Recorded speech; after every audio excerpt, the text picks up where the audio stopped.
Bonjour Yann Brossat. Bonjour. Vous êtes sénateur communiste de Paris. Justement, j'en fais appel à l'homme de gauche que vous êtes. Est-ce que cette grève, vous estimez que c'est la grève de trop, qu'on a trop à la SNCF, peut-être, du côté des contrôleurs ou d'autres professions, trop tiré sur cette corde pour justement aspirer à faire entendre quelques revendications que ce soit?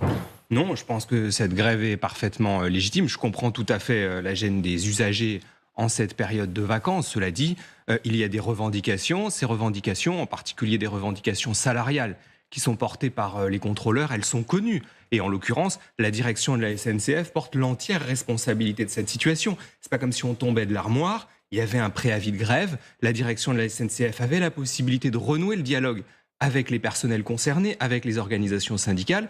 Ils n'en ont rien fait, et donc on en paye le prix aujourd'hui. Est-ce qu'il n'y a pas une autre solution intermédiaire avant tout de suite de passer à une grève, surtout un week-end de vacances? Il y a quand même un chassé-croisé. C'est précisément le principe du préavis. Il y avait un préavis.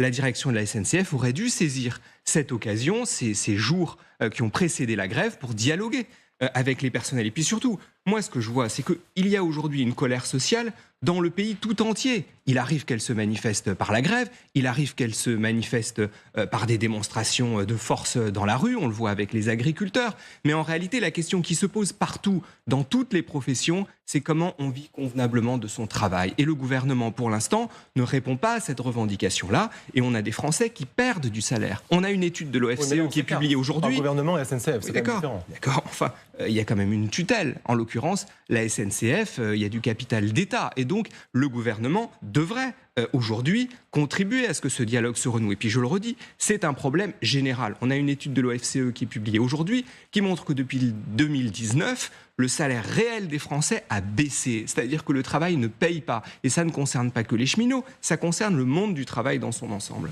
Sauf qu'on a quand même des perceptions infiniment différentes. Regardez, pour les agriculteurs, énorme soutien de la part des Français. Pour la SNCF, bien moins. Mais oui, parce que tout est fait pour diviser le monde du travail, pour instiller en permanence le venin de la division. Mais en réalité, le monde du travail a aujourd'hui des revendications communes. Et donc, plutôt que d'insister sur les différences, moi j'ai envie d'insister sur ce qui est collectif, sur ce qui est commun. Évidemment que le gouvernement joue cette petite musique-là, c'est normal. Il cherche à diviser pour mieux régner. Mais ce problème-là, je le redis, il est général. Vivre de son travail, c'est ce que nous disons depuis maintenant des mois avec Fabien Roussel. Nous proposons par exemple l'indexation des salaires sur les prix. Faire en sorte que, l'indexation des salaires sur l'inflation, quand l'inflation est là, quand les prix augmentent, il faut que les salaires augmentent d'autant. Pourquoi est-ce que le gouvernement ne prend pas cette mesure qui est appliquée en Belgique et qui fonctionne très bien? Donc quand vous entendez Gabriel Attal qui dit « travailler est un devoir » justement en référence à cette grève à la SNCF, ça vous choque? En tout cas, ce que je vois, c'est que avec lui, pour les gens modestes, travailler est un devoir. En revanche, pour les grosses entreprises, toucher des super profits est un droit absolu auquel on n'a pas la possibilité de toucher. Non, mais c'est la réalité. Il y a deux poids, deux mesures. Il y a des gens qui ont des devoirs et puis il y en a d'autres, ils ont tous les droits. Eh bien, moi, je dis qu'aujourd'hui, les travailleurs ont des droits. Et le premier droit des travailleurs, c'est de pouvoir vivre de leur travail et d'avoir des salaires convenables. Donc, à ceux qui disent aujourd'hui qu'il faut réformer un peu, au moins ce droit de grève, peut-être même dans certaines entreprises plus que dans d'autres, vous dites évidemment absolument hors de question. Mais il a déjà été réformé à de très nombreuses reprises. J'entends la droite, M. Ciotti, dire qu'il faut remettre en cause le droit de grève. Qu'est-ce que ça veut dire? Ça veut dire que pour pouvoir faire grève, pour avoir le droit de faire grève, il faudra demander l'autorisation de M. Ciotti demain. Enfin, non, mais ça veut dire peut-être pas 30 épisodes en 2023 sur l'année à la SNCF, c'est énorme. Tout ça est en réalité ridicule. Le meilleur remède à la grève, c'est le dialogue social. Et en l'occurrence, à la SNCF, comme dans d'autres entreprises, on manque de dialogue social. Est-ce que vous n'estimez pas que tout ça fait planer une menace aussi sur la France, à quelques mois des JO, notamment sur Paris? Est-ce qu'on n'a pas aussi un problème de grogne sociale qui va mettre en danger un événement dont on attend qu'il soit quand même assez majeur pour notre pays? D'abord, la colère sociale, elle est là. Et donc, la seule conclusion à tirer de ce que vous dites, et je l'entends, c'est comment on fait en sorte que le gouvernement, les entreprises répondent à cette colère sociale. On ne peut pas simplement considérer qu'on va mettre un édredon sur cette colère, demander à tout le monde de se calmer dans la perspective des JO, et puis on se sera débarrassé du problème. Il faut répondre au problème de fond, qui est comment dans notre pays, qui est quand même la 7e puissance économique du monde, on peut vivre de son travail. Ce n'est pas une revendication exorbitante. On parle de gens qui travaillent dur, qui ont parfois des métiers difficiles, qui demandent simplement à pouvoir vivre de leur travail. Et donc, le gouvernement doit entendre ça. S'il peut l'entendre avant les JO, c'est mieux. Les JO, très objectivement, parlons-nous franchement, vous êtes sénateur de Paris, comment vous les sentez ces JO? Est-ce qu'on va être la risée du monde, comme on est en train de le dire? Parce qu'on manque d'infrastructures, parce qu'on manque d'accueil, parce que le logement ne va pas? Je ne le pense pas du tout. Et je pense qu'il y a d'ailleurs d'ailleurs une forme de décalage entre le discours ambiant sur les JO qu'on voit notamment sur les réseaux sociaux et la réalité de ce que seront les JO qui seront une fierté pour notre pays. Vous savez, j'ai participé le week-end dernier à l'inauguration de la seule structure, l'infrastructure qui a été installée à Paris en vue des JO, à les portes de la Chapelle, et c'est l'Arena. Il y avait une fierté des habitants de la Porte de la Chapelle qui en avaient ras-le-bol qu'on parle en mal de leur quartier et qui aujourd'hui voient qu'on en parle en bien grâce à cette infrastructure.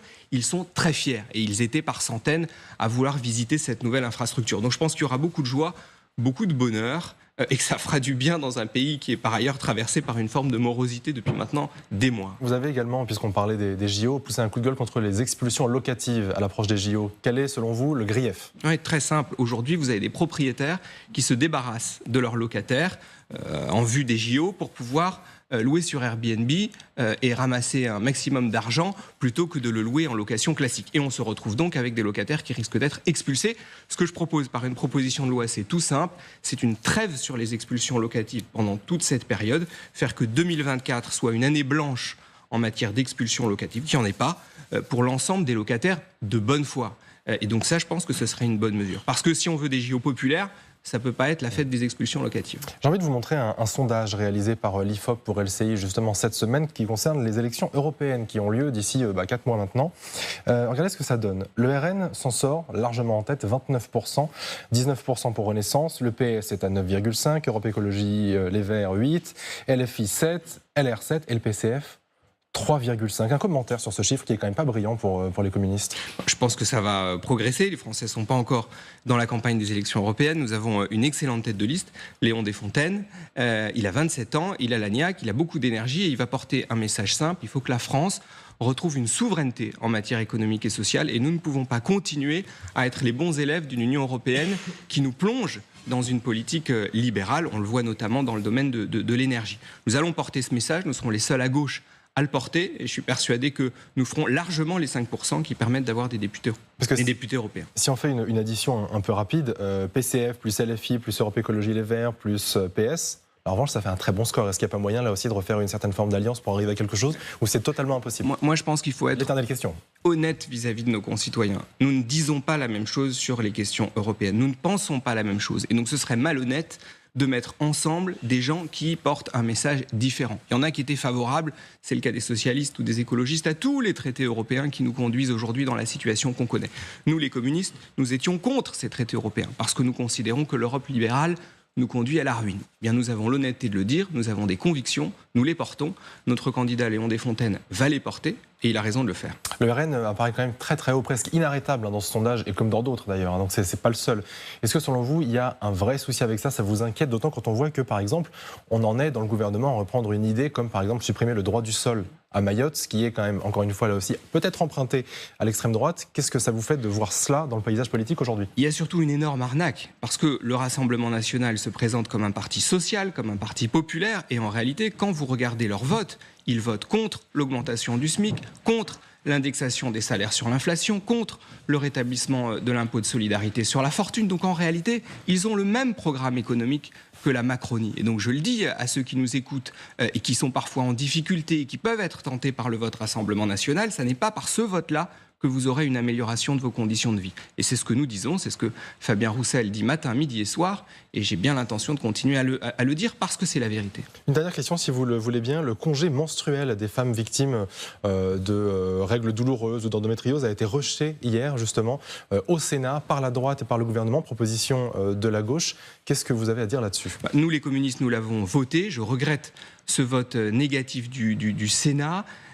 Parce que c'était justice que de permettre ce congé menstruel et nous remonterons évidemment à la charge pour faire en sorte qu'il puisse être voté. C'est une question de justice pour les femmes et donc je regrette vraiment lourdement que le Sénat n'ait pas saisi cette occasion pour le voter.